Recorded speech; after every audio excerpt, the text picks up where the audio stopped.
Hey, good morning, guys. I'm so sorry it's dark in here, but I'll get back into the bathroom, I'm sure. You know, eventually I will. But we're in my room right now, and I hope you had a wonderful Christmas. I had one of my better Christmases. I missed a few relatives. I wish they were there. But I had a really good day. I spent time with my cousins. I spent time with the family. What we normally would have done was watch like a movie or and just like eating everything. But no, we spent the time talking, laughing, joking, watching football, the occasional basketball game here and there, but football mostly. I got to see him in their pants. All right. Um, so that was a great, wonderful day, and I loved, the support I got from my brother because I was not really feeling my best. So he did a lot of work for me, and I noticed the family noticed that I was using him a lot, and they've always said that for years, but this particular time I needed him, and he didn't really know, but he knew, and the rest of the family didn't really know, but I think my parents knew that something was going on.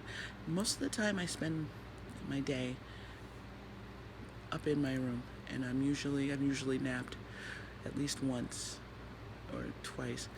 I didn't do that yesterday, so I was a little run down throughout the whole day.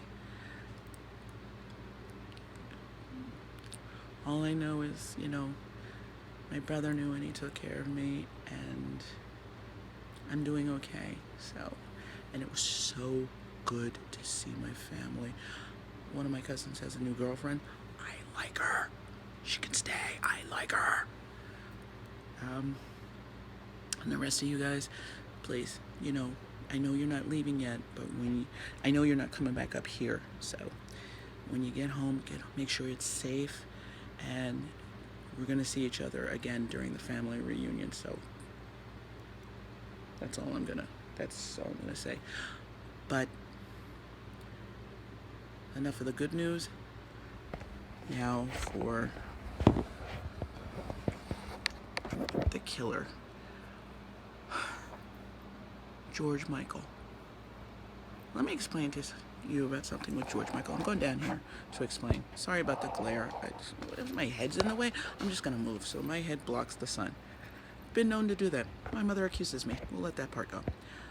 In college, I was in New York, and I was away from home. First time away from home. And I listened to three things all the time. George Michael, Sade, Stronger Than Pride, George Michael Faith, Sade, Stronger Than Pride, and Barbra Streisand, the Broadway album. We all know where that led to with the Broadway album, but I listened to it later on in the year. But Sade and George Michael all the time, throughout. I mean, Sade, when I was doing work and studying, because it helped me focus. When I wanted to bop a little bit and get my jam on, I had George in my background.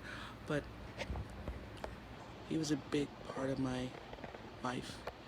When he came out with Faith, I became a fan, and he was one of the few people that could dance like he danced. I won't go into great detail, but people understand. He could move his ass, and he had the best smile. He had the little kid smile where he'd smile and just like ear to ear, and at least it was a peaceful way to go. And I always wanted to meet him, and I always wanted to dance with him. I'll do that in heaven. But I'm sure he knows. He doesn't know how he affected my life. I still have like an art supply bin that I got in the 80s, and there's a sticker from him from the concert I was in New York City, so I was like maybe 7 blocks away from Times Square.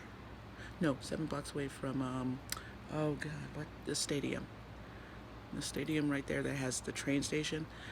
He was having a concert there. I don't know how one of my friends got it, but they got the sticker. They didn't. They may have gone to the concert and seen him, but they gave me the sticker, and I've had it ever since. And oh, um, it it's amazing when my cousin told me. He's like, "Oh yeah, he got a text." He's like, "New York Times just notified everybody, and he died on Christmas Day. Died in his sleep." And we're like, "What?" And then I told my mom, and I was like, "Wow." I mean, women were talking. Everybody was talking. And I was like, "Mom." She's like, "What?" George Michael died. What? That's what everybody did. They stopped. What? So that's was my day and how it ended and how everybody was like throughout the whole day we were like, George? Not even the whole day. We found out that evening, but it was just another. 2016 sucks, actually. It was the worst year where we lost not even everybody, but we lost a lot of good people. So 2016, you're on my hit list. Seriously, you are the worst year. You know, in music, in politics. Yeah, you kind of suck. So I want to wish you guys a great day. I know this is a particularly long one, but it needed to be done. George, you have no idea how you changed my life. Seriously, you amazing. If you look on my Facebook page, I posted three of some of my favorites. But if you get a chance to listen to the favorite album, listen to the whole thing. Listen to the whole thing. Listen to what he's saying. A few of the albums later on, he has a few songs that are like my favorite. Cowboys and Angels. It's a beautiful song. Anyway, when you get a chance, just give a little up there to your family, your friends, and Christmas was beautiful. And I love the fact that it landed on a church day, and we had a beautiful ceremony. We had a beautiful day, and I wanted to wish you guys, I hope it was a happy Hanukkah to those that celebrated, happy Kwanzaa today, and those that don't even celebrate anything, have a happy day. And just remember, we gotta love each other, because we're gonna be in a, I don't want to curse, so we're going to be in a keg, and it's going to have some really stinky stuff in it. So you take care, and one love. Bob, one love. George, one love. Prince, one love. Everybody up there, one love.